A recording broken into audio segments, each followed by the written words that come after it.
இந்த லைலத்துல் கத்ருடைய இரவை அடைந்தால் நாங்கள் என்ன செய்வது? பெரிய கேள்வி, அப்படிதானே? முழு இரவும் நாங்கள் என்ன அமல் செய்வது?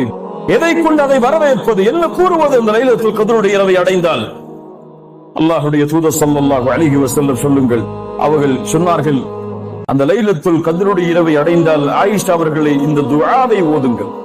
ஒரு பக்கத்திற்குள்ள துஆ அல்ல, 2 பக்கத்தை உள்ளடக்கக்கூடிய துஆ அல்ல, ஒரே வரியில் 3 வாக்கியங்களை கொண்ட துஆ. அல்லாஹும்ம இன்னக அஃபுவுன் துஹிப்புல் அஃப்வ ஃபஅஃபு அன்னி. சுப்ஹானல்லாஹ். இந்த துஆவில் அப்படி என்ன பொக்கிஷம் இருக்கிறது? இந்த துஆவை அல்லாஹ்வுடைய தூதர் இந்த இரவுக்கு ஓதுவதற்காக கூறிய காரணம் என்ன? எவ்வளவோ நீளமான துஆக்கள் இருக்கிறது, எவ்வளவோ அல்லாஹ்வை புகழக்கூடிய வார்த்தைகள் இருக்கிறது. அல்லாஹ்வுடைய தூதர் ஸல்லல்லாஹு அலைஹி வஸல்லம் இந்த வார்த்தையின் அமைப்பை ஆக்கியதன் காரணம் என்ன? அல் அஃபு அல் கஃபூர், இந்த இரண்டும் அல்லாஹ்வுடைய பெயர்கள். ஆனால் இரண்டுக்கும் அர்த்தத்தை வெளிப்படையாக பார்த்தால் மன்னித்தல் என்று அர்த்தமாகும். மன்னிப்பவன் என்று பொருள்படும். அல்லாஹும்ம இன்னக அஃபு, அல்லாஹும்ம இன்னக கஃபூர்.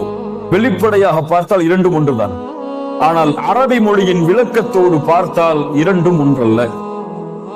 அல்லாஹுவை இன்னக கஃபூர் என்று கூறாமல் இன்னக அஃபூன் என்று அல்லாஹ்வுடைய தூதர் இந்த லைலத்துல் கத்ருடைய இரவில் கூறியதன் காரணம் என்னவென்றால், நல்ல கவனிங்க, கஃபூர் பாவங்களை மன்னிப்பவன். நாம் பாவம் செய்து அல்லாஹ்விடத்திலே பாவ மன்னிப்பை தேடினால் எம்முடைய புத்தகத்தில் பதியப்பட்ட அந்த பாவம் மன்னிக்கப்படும் இன்ஷா அல்லாஹ். ஆனால் அந்த பாவம் மறைக்கப்படாது, எடுக்கப்படாது அந்த புத்தகத்தில் இருந்து. அல்லாஹ் ரப்புல் ஆலமீன் நல்லவர்களை நாளை மறுமையில் விசாரணை செய்வான். இப்படி அல்லாஹ்வுடைய தூதர் ஸல்லல்லாஹு அலைஹி வஸல்லம் சொன்னார்கள், நாளை மறுமையில் அல்லாஹ்விற்கும் அடியானுக்கும் இடையே ஒரு திரை போடப்படும். அந்த திரைக்குள் அல்லாஹ்வும் அந்த அடியானும் இருப்பார்கள். அல்லாஹ் அந்த அடியானை நெருக்கமாக்குவான். நெருக்கமாக்கி கேட்பான், அத்தஅரிஃபு தம்ப கதா, அத்தஅரிஃபு தம்ப கதா, இந்த பாவம் உனக்கு தெரியுமா? இந்த பாவம் உனக்கு நினைவிருக்கிறதா? இந்த பாவத்தை நீ அறிவாயா? இந்த அல்லாஹ் ரப்புல் ஆலமீன் அவன் செய்த பாவம் அவனுக்கு நினைவை அல்லாஹ் ஏற்படுத்துவான். விசாரிக்க மாட்டான், நினைவை ஏற்படுத்துவான்.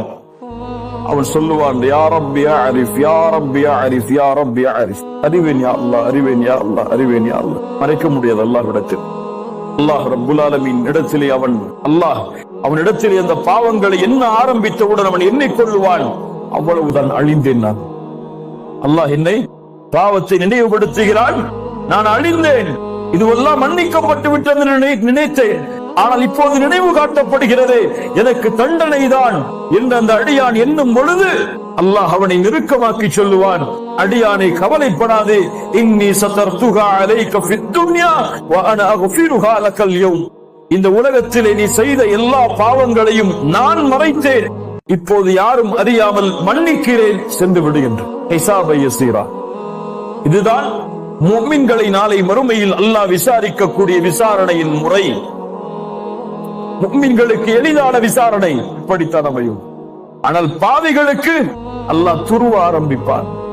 யாரை அல்லாஹ் துருவி விசாரணை செய்கிறானோ அவன் நிச்சயமாக வேதனை செய்யப்படுவான். அல்லாஹ்வுடைய தூதர் ஸல்லல்லாஹு அலைஹி வஸல்லம் சொன்னார்கள், ஏன் செய்தாய், எதற்காக செய்தாய், யாருக்காக செய்தாய், இந்த அமலை எதற்காக செய்தாய் என்று அல்லாஹ் ரப்புல் ஆலமீன் கேட்பான்.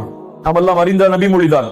மூவரை அல்லாஹ் ரப்புல் ஆலமீன் நாளை மறுமையில் விசாரணை செய்வான். ஒருவர் ஷஹீத், ஒருவர் குர்ஆனை ஓதுபவர், ஒருவர் அல்லாஹ்வுடைய பாதையில் செலவு செய்தவர். ஷஹீதை அழைத்து அல்லாஹ் என்ன கேட்பான்? நீ செய்த பாவம் நினைவுக்கு இருக்கிறதா என்று கேட்பானா? அல்லாஹ் கொடுத்த அருட்கொடையை கொண்டு நீ என்ன செய்தாய்? அவர் என்ன சொல்லுவார்? உன்னுடைய பாதையில் போராடி மரணித்தேன். அல்லாஹ் சொல்லுவான், பொய் சொல்லுகிறாய், இது உண்மை அல்ல, நீ செய்தாய், உன்னை ஷஹீத் என்று மக்கள் போற்ற வேண்டும் என்பதற்காக. இது பாவிகளுடைய விசாரணை. அல்லாஹ் கூறுவான், இவனை முகம் குப்பர நரகத்திலே தூக்கி எறியுங்கள் என்று. ஷஹீத். அல்லாஹ் ரப்புல் ஆலமீன் பாதுகாப்பானாக. இது கஃபூர். ஆனால் அஃபு என்றால் அல் மஹ்வு, அல் அஃபு என்றால் அல் மஹ்வு, நீக்குதல் என்ற அர்த்தம், அழித்தல் என்ற அர்த்தம், அல்லது அதிகப்படுத்துதல் என்ற அர்த்தம். இந்த வார்த்தையின் உண்மையான விளக்கம் என்னவென்றால், அல்லாஹுவை அஃபு என்று அழைக்கும் பொழுது, துஹிப்புல் அஃப்வ, நீ அதை விரும்புகிறாய் என்று சொல்லும் பொழுது பாவங்களை நீக்கக்கூடியவன், அழிக்கக்கூடியவன் என்று அர்த்தம். அல்லாஹுவை இந்த பிரார்த்தனையின் மூலம் ஒருவன் அழைத்து பாவ மன்னிப்பை தேடினால் அவனுடைய பாவம் கரையே இல்லாமல் அந்த புத்தகத்தில் இருந்து நீக்கப்பட்டு விடும். நாளை மறுமையில் நினைவு காட்டப்படாது. அவன் செய்த பாவம் அவனுடைய வாழ்வின் ஏட்டின் புத்தகத்தில் எடுக்கப்பட்டு விடும், நீக்கப்பட்டு விடும், அழிக்கப்பட்டு விடும். அதன் காரணமாகத்தான் அல்லாஹ்வுடைய தூதர் பிரார்த்தனை செய்ய சொன்னார்கள், அல்லாஹும்ம இன்னக அஃபுவன் துஹிப்புல் அஃப்வ ஃபஅஃபு அன்னி. யா ரப், என் இறைவனே, நீ மன்னிக்க கூடியவன், பாவங்களை நீக்கக்கூடியவன், பாவங்களை அழிக்கக்கூடியவன். இந்த இரவில் அதை நீ விரும்புகிறாய். யா அல்லாஹ், எங்களை மன்னிக்க வேண்டும் என்பதை நீ விரும்புகிறாய். ஃபஅஃபு அன்னி, எங்களை மன்னித்து விடு, எங்களுடைய பாவங்களை அழித்து விடு. நாளை மறுமையில் இந்த பாவங்களை கொண்டு எங்களை இழிவுபடுத்தி விடாதே என்று அல்லாஹ்விடத்திலே கேட்குமாறு அல்லாஹ்வுடைய தூதர் ஸல்லல்லாஹு அலைஹி வஸல்லம் தன்னுடைய மனைவிக்கு கற்றுக் கொடுத்தார்கள்.